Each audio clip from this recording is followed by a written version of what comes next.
सक्षम बनी हम कैपेबिलिटी एगो गीत के फरमाइश में एक लाइन गा दे तनी ओकर बाद देखल जाई बाकी छोड़ी ना ना ना ना वो बाद में गा दे पूरा कर दे ना बाद में गावा जाई अब रोवा के बोलावल बा तो कुछ लाग बाज आज पहला बार रोवा के बोलावल बा तो कुछ लाग बाज हो जा लाग बाज निशा जी कुछ कहीं तो कहीं केकरा खाते हैं केहू भैया खातिर खाती अजीत जी खाती हमार भैया राउर भैया होखे हमारा थोड़ी बटे ना रोरा तो मान के जीजो जी मानिला भाइयों मानिला दोस्तों मानिला सब के क्षेत्र में ना ई दोस्त बड़े ठीक कहीं तो शुरू करे रउआ लोग इतना सीनियर बनी हम बहुत छोट छोट जूनियर वो बनी सीनियर बड़े लोग के काहे कहते अरे पूरा आरा बिहार कबरले बड़े ई। देखी ना रउआ हां बहुत तो नारती में कबर ले बा हाँ जी हमें कबर ले बानी और रौरा का बारे के बायो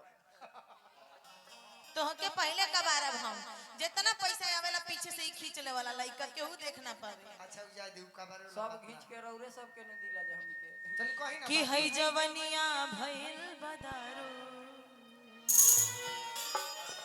वाह हम जानबूझ के ही लेनी हो भेलाई वाला लगाए ना भेलाई वाला जमी ना भिलाई वाला गाय हम ठीक बा पहले दारू की बात हो जाओ जवन चीज बैन हो ओकरा के अगर याद करावा तो लोगन बड़ा परेशान होले लेकिन तू बहुत बदमाशी करेला हमारा जोरे ना आवेला आवा है ने भाई हम बुलडोजर में मत बतियाई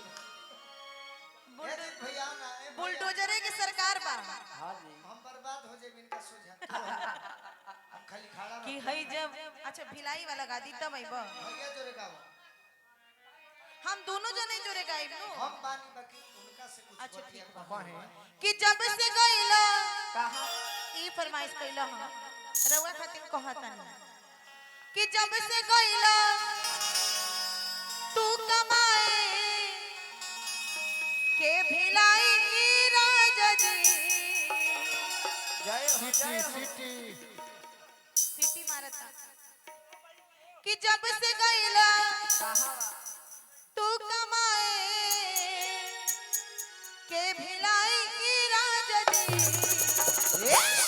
जड़ जात नहीं खे ओढ़लो से रजाई राजा जी जड़ जात नहीं खे ओढ़लो से रजाई राजा जी जब से गइला तू कमाए के भिलाई राजा जी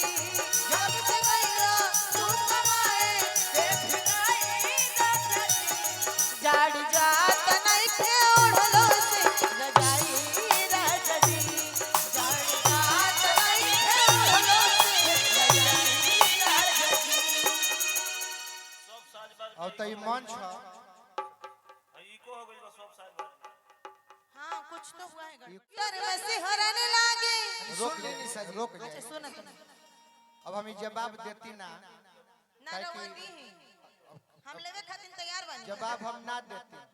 लेकिन जवाब हमें से दे फिर कौनी कम दोनों जन के लेवे खातिर तैयार बा तो हम जावना हमरा देवे के बस के नहीं खेदा तो हम अरे ज्ञान लेने के लिए तैयार अरे हो ज्ञान हमरा आप नहीं लोगों से कुछ सीखने को मिलता है रुआ के ज्ञान ने दिया था देखी ना ली ज्ञान हम कुछ कहती ना लेकिन रुआ कहनी हां त हमरा बुझा गेल कि रुआ हमनिए के जोन के आदमी बनी कुछ रुआ कह सकत नहीं तो कुछ सुन भी सकत नहीं बिल्कुल ये बिल्कुल बात चाहे कलाकार में खाली ये रौरा खड़ा चाहिए। होके अस्थिर से लेत रहेंगे मुखरा का कहनी है खाली औरी कहीं मुखरा का कहनी है फिर से कहीं कि जब से गइला तू कमाए के भिलाई राजा जी जड़ जात नहीं खे ओढ़लो से रजाई रजाई राजा जी मेहरारू कहत रे मेहरारू कहत घरवा में छोट एगो देवर बा अच्छा कहत देवर रे ऐजे नु बा यही जे बा लेकिन हम कहत रे हाई देवर बा औहे देवर बा 16-17 बरस के लेकिन हम कहत रे का कहता देवरा देखलस की भौजाई के बारे देखी एक्सेप्ट कॉल ले ले बड़े कि तू रहुआ देवर बनी आई कहत रे मेहररुआ से हम अपने भाई खातिर कहत नहीं अच्छा एकरा बाद हमरा से तो रोज भेंट होई ना ना लेकिन याद रही तो कह दे कहीं बताई देवरा कहलस की रजाई नहीं गरमा ना भैया बाहर बारे एक उपाय बा का बता कि जब ल भैया बार बहरा में भिलाई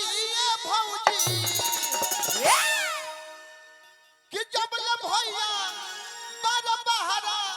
मैं भिलाई ये भौजी कि तबल बात के करमावो तू रजाई ये भौजी